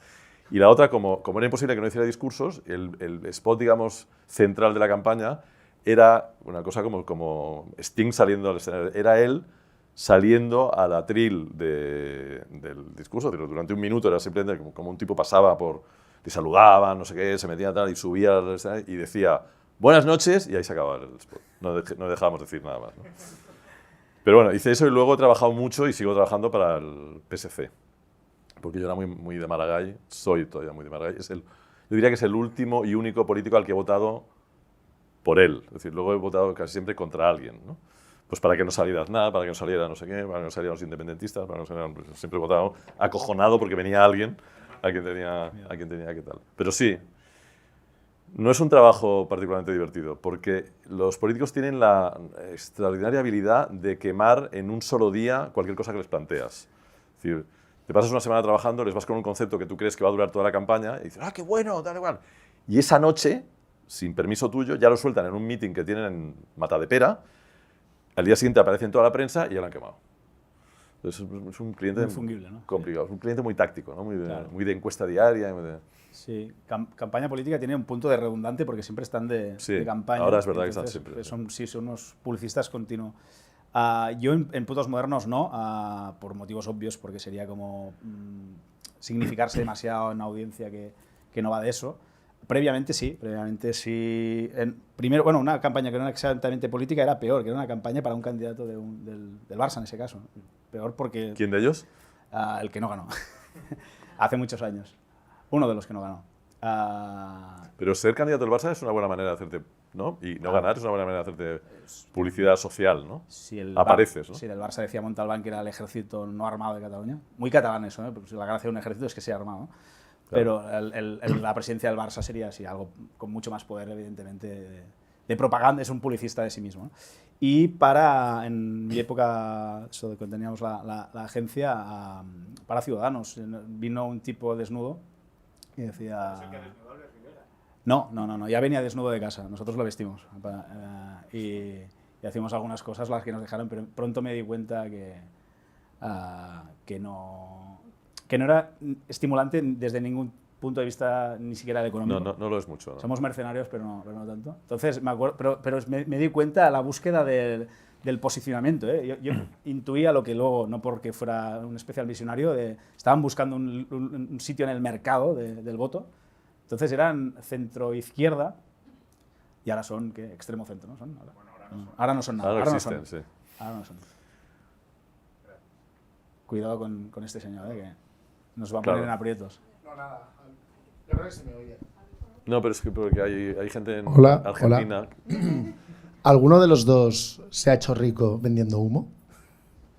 ¿Lo dices por esto? No. Solo por saber. Hombre, me he ganado bien la vida. Rico no, pero no me puedo quejar. Sí. ¿A qué porcentaje del tiempo consideráis que vendéis humo? ¿Todo el rato? 100%. Claro, pero es que... ¿qué hacéis vosotros? O sea, ¿por qué llevas ese bigote y esa americana? Pues te estás vendiendo a ti mismo. Claro. Y humo bueno y del caro. No, el humo lo dice hicimos un libro que es Hazte rico, vende humo, que es dicho corto y mal, es un manual de autoayuda para montar tu propia estafa piramidal. Nos avanzamos a los Crypto Bros, a gente... estuvimos tentados, o sea, fuimos a encargar al prólogo a vendehumos de verdad, que sabían más que nosotros. Uno de ellos era Joseph Agram, que no nos escribió el prólogo, pero nos dejó un Ferrari para presentarnos, obviamente. Y en la presentación del libro tenía que venir el pequeño Nicolás, que como buen vendehumos nos cobró y nos dejó tirados. ¡Qué genio! Que eso es la intrahistoria de, esto He dejado tirado a putos modernos. Iba 3 pantallas por encima de nuestro, ¿no? Creo que luego, tenía ganas de venir, pero se le complicó judicialmente alguno de sus temas y eso dijo. Tenía ganas de venir. Sí, eso todavía dijo. le crees, ¿eh? Fíjate si es bueno que todavía le crees. Entre mi arqueología de audios, uno que conservo con especial ilusión es un audio del pequeño Nicolás, previo a la IA, o sea, creo que era él. Dice, no, tengo muchas ganas Igual de tiene venir. una oficina que manda audios de... Buen publicista, Extraordinario. de sí mismo, ¿eh? Extraordinario. Supongo que va a ver, si por poco listo que sea, que se va a quedar los derechos de la serie de Netflix, una de las 7 que le van a querer hacer. Ahora caigo que la marca es buenísima, ¿no? Sí. O sea, me llamo Nicolás. Un farsante, el farsante español. ¿Cómo hago que esto? O sea, me llamo Nicolás y me tengo que llamar Nicolás y en Nicolás hay 14.000, como pequeño Nicolás. Es la marca española. Ahora rechaza ese, no se lo puso él, ahora es Nicolás simplemente, Nico, para los amigos importantes que tiene, pero sí, es un relaciones públicas de sí mismo. Qué grande. Y es la marca España, ¿no? Es un poco la cerilla de sí. Tormes, o sea, es como... Habría que darle un premio en Cannes, Príncipe de un premio en Asturias. Cannes. Un príncipe de Asturias. Igual está por aquí, ¿eh? Perfectamente me cuadraría que estuviera un lunes en Palma de Mallorca disfrutando. Es un disfrutón, sobre todo, él. Tiene pinta, sí. Disfrutón. Y un curioso. ¿Creéis que una imagen poderosa puede crear una marca? Una imagen, cuando dices una imagen, ¿te refieres a una fotografía? O una imagen en el sentido, es que nosotros hablamos de imagen como el diseño corporativo, por ejemplo, el estilo de una... No te refieres a eso. Una imagen icónica, algo diferente. Hombre, una sola... Mira, justamente no he dicho... Hoy me han mandado hablando del estilo, te iba a soltar una cosa que me han mandado y que tiene que ver, mira, con esta pregunta. De hecho, la cita pone autor anónimo, así que no sé de quién es, no la puedo citar. Pero que decía, una foto desenfocada es un error, 10 fotos desenfocadas son un experimento, 100 fotos desenfocadas son un estilo. Yo creo que una sola imagen... A ver, por ejemplo, ahora estoy pensando... es increíble el momento Trump que le vuela en la oreja, ¿no? La conciencia del tipo de ese momento... Bueno, hay mucha gente que piensa que era A propósito. que eso era a propósito, ¿no? Pero bueno, si no fuera a propósito, la conciencia de ese tipo en ese momento de darse cuenta de que está en el momento de construir una imagen. Y yo creo que esa imagen, efectivamente, ha construido parte de su carrera posterior, pero no solo una. O sea, a mí me cuesta mucho... Iría contra mis principios pensar que una sola imagen es capaz de... O sea, que la mano de BMW ha creado BMW, hombre, no. ¿Ha sido importante? ¿Ha tenido relevancia? Sí, pero yo creo que una marca es muchas imágenes, todas desenfocadas. Eso sí. Sí, lo interesante lo ha dicho este señor, no sé si que pueda añadir mucho más. La pregunta era si la imagen... Una imagen. Si una sola imagen... Si una sola imagen... Gracias. Si una sola imagen, si una imagen icónica, algo diferente, puede crear una marca. Una marca desconocida que tenga un buen producto, pero llega un... Una sola imagen, fija. Sí, un icono. Me niego a responder esa pregunta con una foto gigante de mí mismo, que es horrible. Pero no lo sé, yo creo que la imagen... Yo me quedo siempre con las 1000 palabras, creo que 1000 palabras bien puestas, igual de formación profesional, no puestas por mí evidentemente, pero tiene un punto de sugerente, tiene un punto de esto.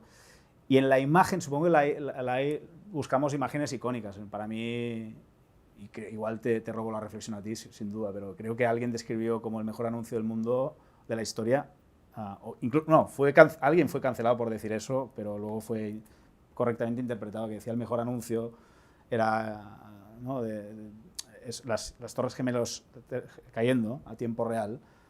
Para el emisor del mensaje, el que quería hacer ese anuncio, era una imagen... Claro, es que el terrorismo es publicidad. Claro, es una imagen tan icónica, es decir, en el país de Hollywood, a utilizar, ¿no?, Independence Day, y a tiempo real, todos, ¿no?, y Matías Prats diciendo, otro, no me lo puedo creer, Dios santo.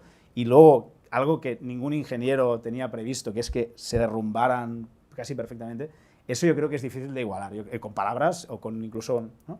Luego, de ahí, pero no salieron una imagen, porque eso... Para mí no es la imagen, cada uno tendrá la suya. La imagen de lo que estaba haciendo cuando estaba viendo aquello, la imagen del avión, del segundo avión, la imagen de alguien suicidándose y tirándose. Es decir, generó tantas imágenes, una cosa tan visual, que eso es difícilmente igualable. Pero parto de eso, en el país de Hollywood les hablas en Hollywood y el terrorismo tiene parte de eso. No sé, Orson Welles, con solo palabra leída, ¿no?, generó... un anuncio que casi deriva en una guerra mundial, y lo hizo locutando, ¿no? No lo sé. Yo diría que no. Yo creo que no hay que contraponerlos, ¿eh? Rehuyo bastante de cuál es lo mejor o una imagen, es decir, ¿por qué, no? Y por qué la imagen se tiene que contraponer. Es decir, una palabra bien puesta. Creo que a mí me gusta más el te gusta conducir que la mano que representa todo eso. Bueno, es más importante, sí. Claro, o sea, el te gusta conducir me lleva a una pregunta retórica. Claro que te gusta conducir y por eso vas a conducir un puto BMW, que es lo que hay que conducir. Es lo que conduce la gente que le gusta conducir, ¿no? De hecho, yo creo que eso es el mayor logro que yo he tenido en mi carrera profesional. Lo pusieron cuando hicieron su nuevo edificio en Castellana. Se gastaron un montón de dinero en hacer un rótulo enorme arriba del edificio, porque no te gusta conducir. Por tanto, ¿qué es más icónico, la mano, la frase o la suma de las dos cosas? No, ellos han decidido que eso les representa tanto que lo han colocado en lo alto de sus edificios. ¿La imagen y el eslogan juntos? ¿La marca? No, la imagen no. La marca y el eslogan. Porque ese eslogan cerró docenas de anuncios. No solo el de la mano es el más recordado, pero el de Bruce Lee, que también es bastante recordado, el de Be Water My Friend. Be Water My Friend, cerraba con Te gusta conducir también. Y hoy todavía cierran con Te gusta conducir. Ahora ya hacen anuncios que no tienen nada que ver, pero siguen cerrando con Te gusta conducir. Claro. ¿Cómo se lo tomaron los ingenieros de Alemania cuando les dije que llevaban 5 años trabajando en el nuevo coche? Muy mal. Que no ibas a mostrar ni un plano del coche. Muy mal. De hecho, había una corriente, yo creo que mayoritaria dentro de BMW, que no eran los jefes, que nos odiaba profundamente. Y de hecho, y los alemanes también, mucho. Sí. Y de hecho, cuando llega la crisis de 2008 y empiezan a bajar las ventas, aprovecharon para decir, estos tíos no tienen ni puñetera idea, vamos a volver a lo de siempre, claro, que sean los motores, coño. Que para eso los hacemos. No el coche, el motor. Y aquello de la mejor publicidad es el producto, ¿no? Debían pensar Claro. como buenos germánicos. El Excel, le rompiste unas cuantas celdas del Excel, con ese anuncio. Bueno, allá ellos. Había alguien aquí.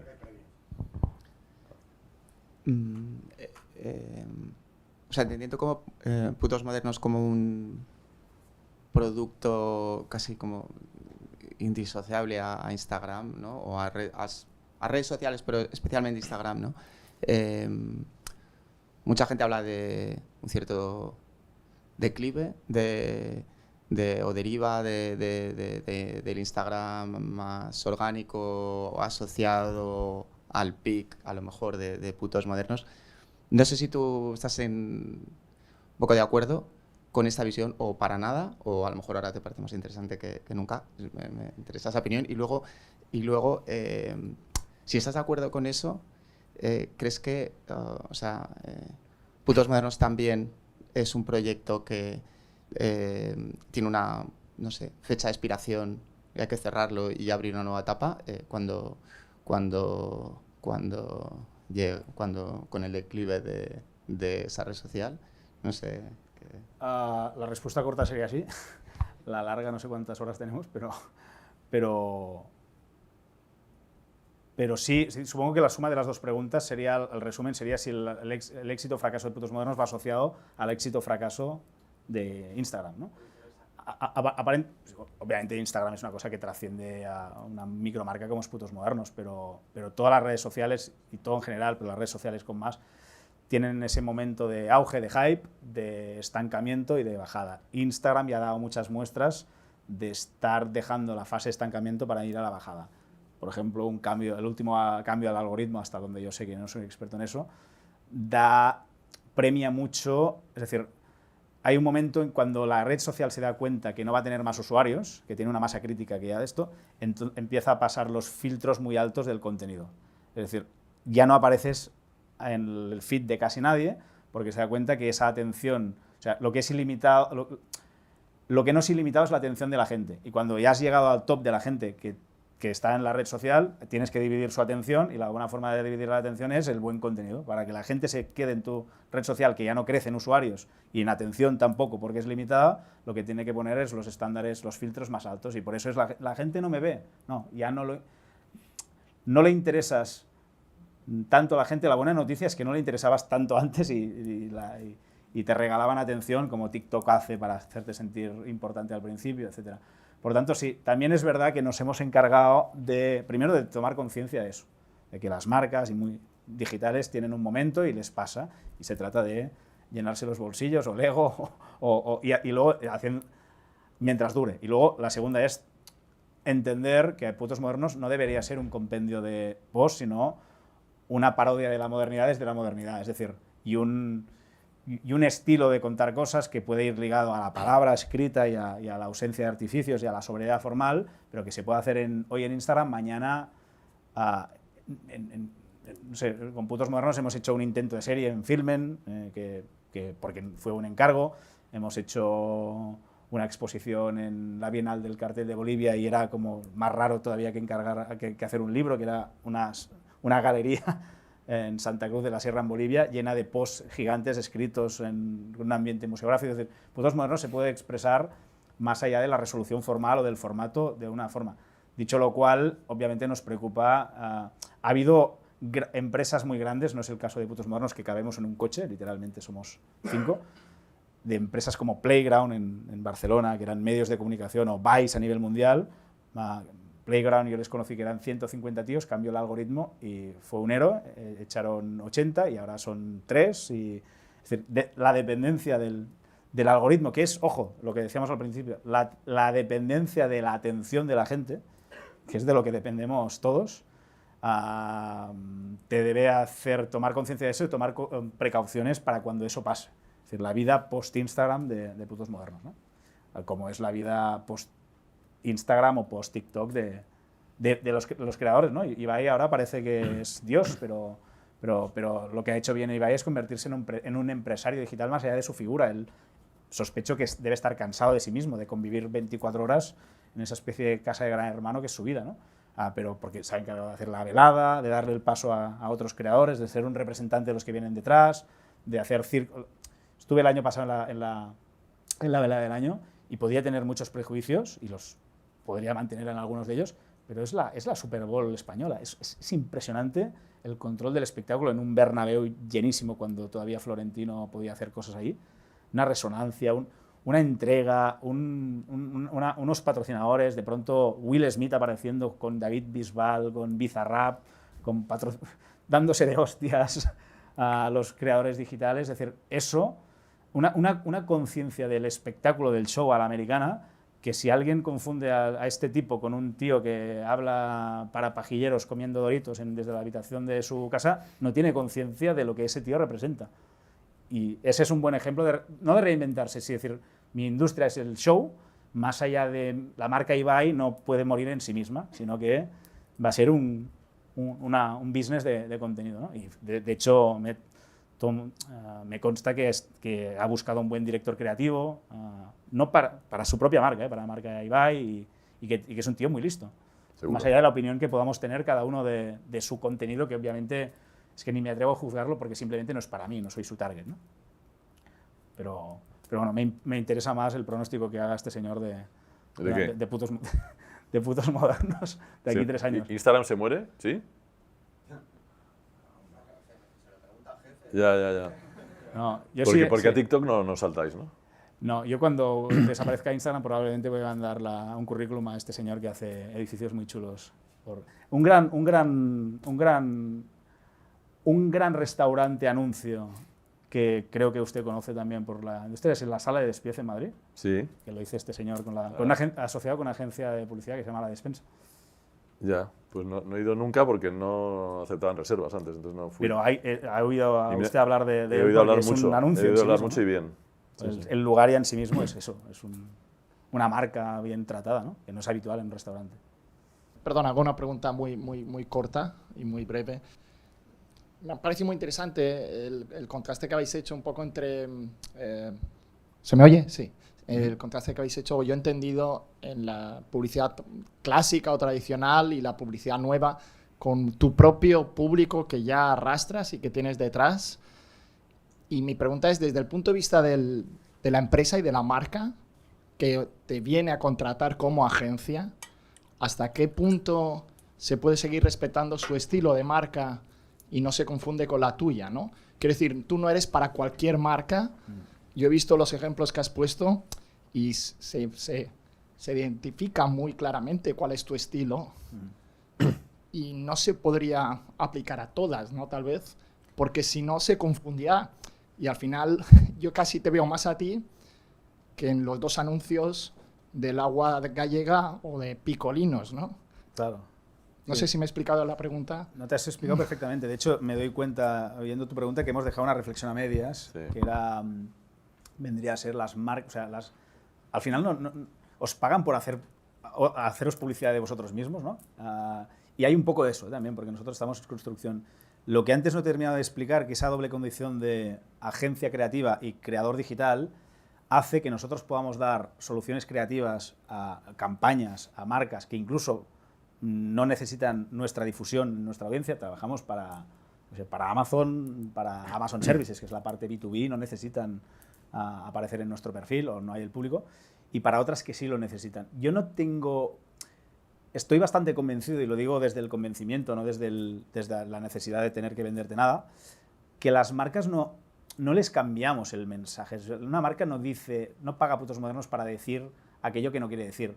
Paga para decir lo que quisiera decir y no puede decir a veces sola.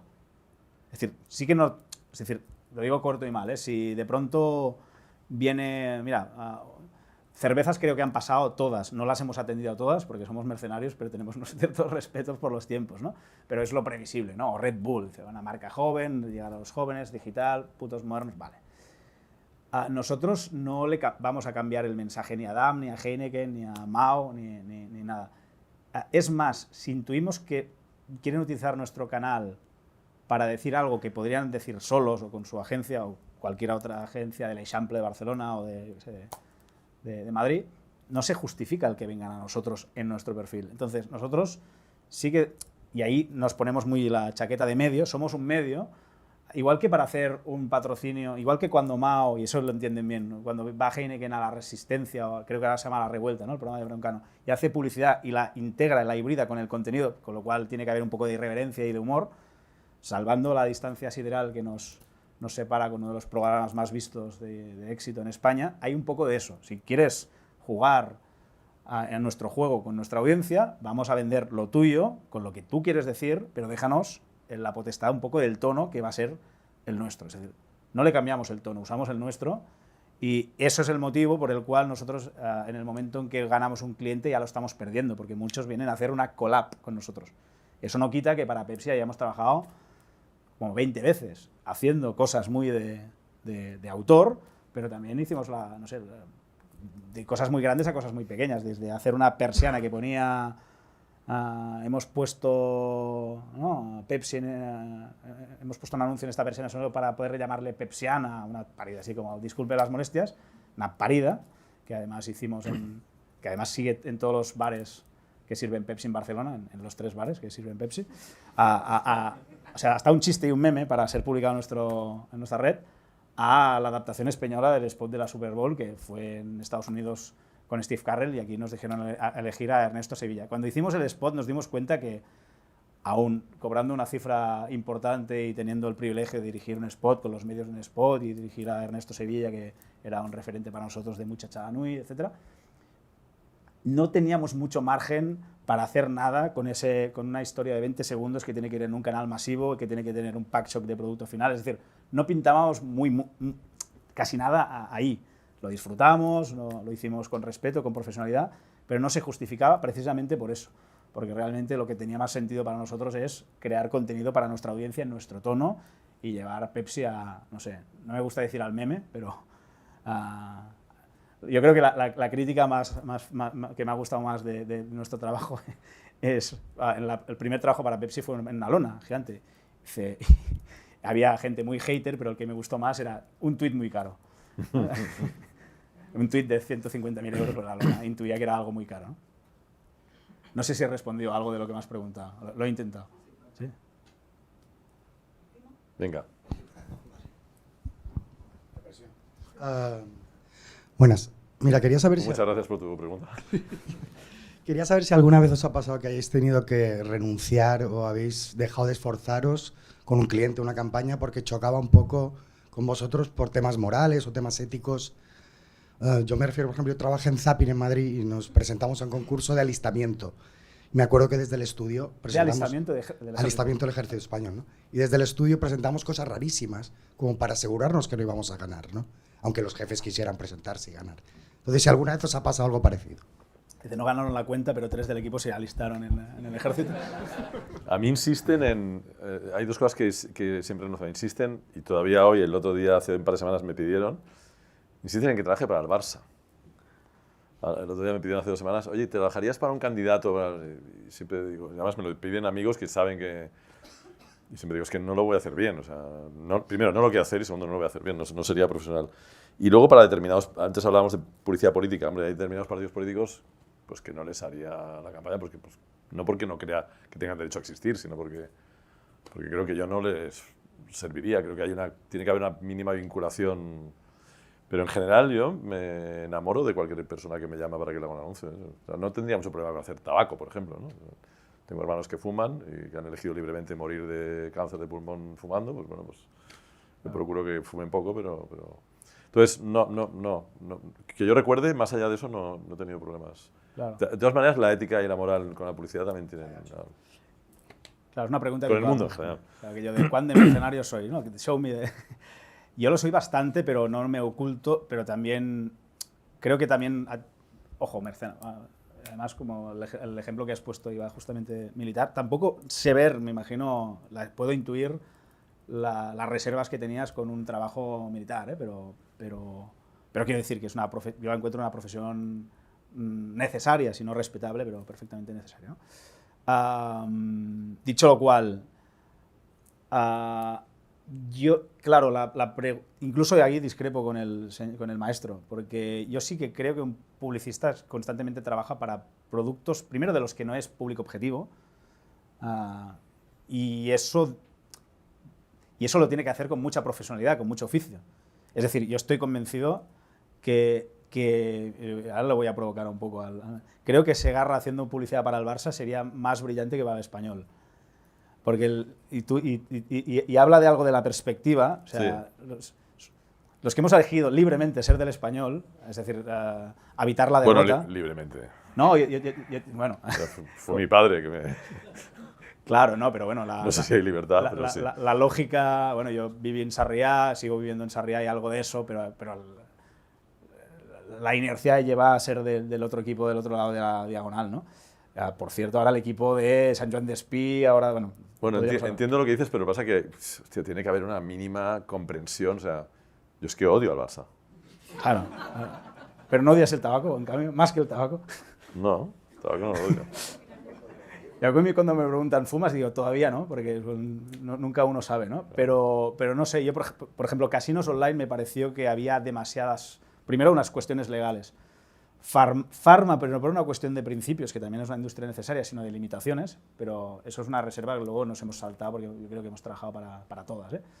Pero es difícil, no diría que no te puedes lucir, pero al revés, lucirse se diría que con 20 límites encontrar la forma interesante de contar algo, ¿no? Y tabaco, bueno, vinieron Philip Morris en un momento dado con lo de los vapeadores y a mí me dio cierto pudor cómo se vende la categoría, que lo venden como una salida del tabaco, cuando ves las estadísticas y hoy es una puerta de entrada. Es decir, hay más chavales que empiezan a vapear, que empiezan a fumar y luego, obviamente, la dependencia de la nicotina los lleva al otro. Pero si no fuera por la edad, si no fuera porque lo hacen con gente de la edad de mi hija mayor, que alguien libremente elija cómo quiere morir, no me parece moralmente juzgable. O sea, no me parece una decisión más, ¿no? Y si lo es, que se prohíba, ¿no? Es que hay algo también en la autoridad. Claro. Los impuestos se cobran, ¿no? Bueno, aquello de gente que está muriendo de cáncer de pulmón, la gente no entiende cómo, y sigue fumando. Bueno, le han dicho que se va a morir, es decir, que déjale disfrutar de su placer, ¿no? A los meses que le quedan, ¿no? Bueno, pues ya estamos, ¿no? Suicidios a plazos, una buena... La próxima campaña de Philip Morris. Muchas gracias, que os hemos dado una turra hoy. Tiene mucho mérito.